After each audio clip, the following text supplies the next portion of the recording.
We began with a question that has been asked for 2,000 years.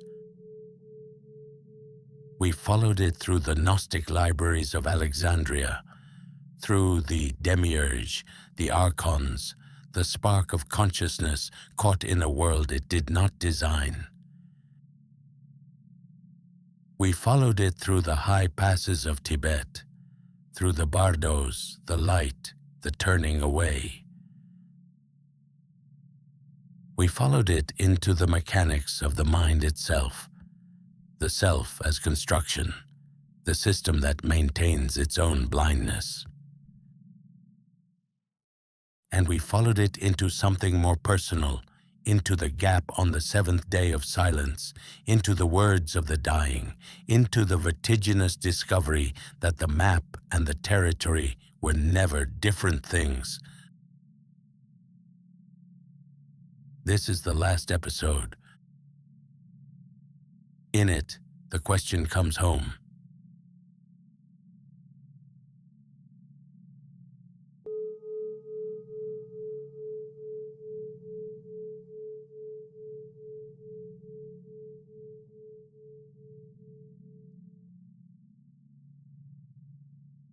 We have followed a thread across 2,000 years.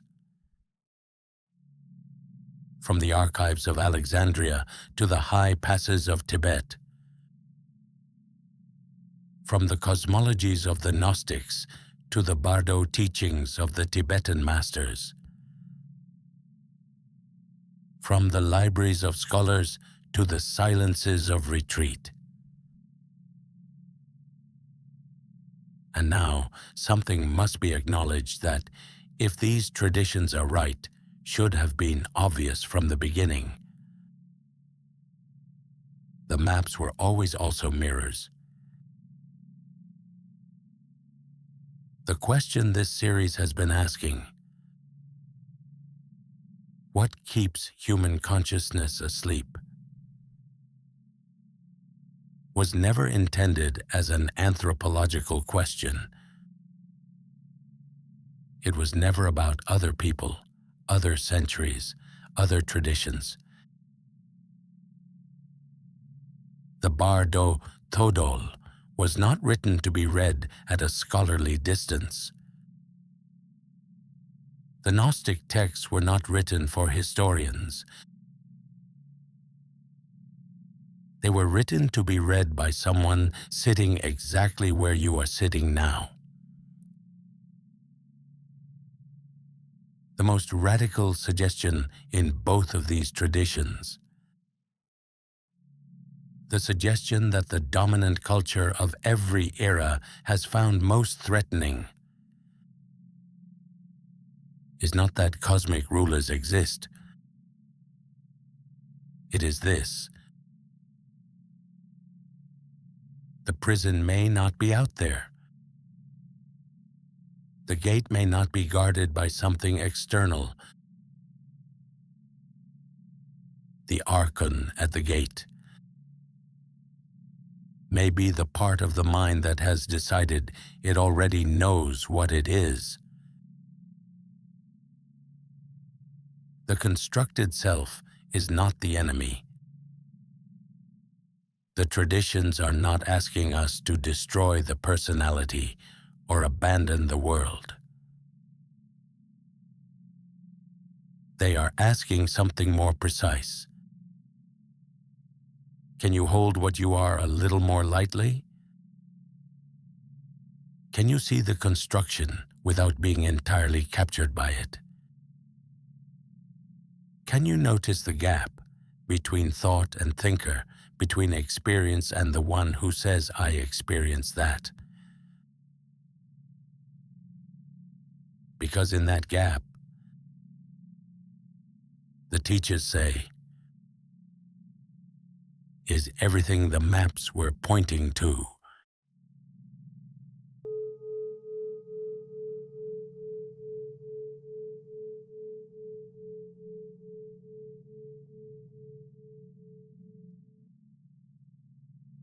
There is no conclusion to this series. There cannot be. These traditions were not offering conclusions. They were offering, with great care, over very long periods of time, something harder to hold. A question returned to the one who asked it.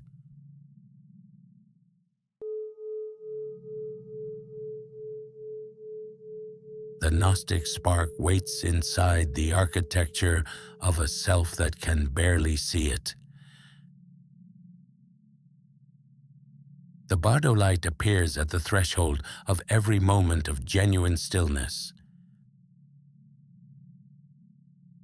The Archon at the gate is exactly as sophisticated as the mind that built it. You have been watching a series about ancient cosmology. You have been watching a series about consciousness. You have been watching a series about the patterns governing attention in an age that runs on distraction.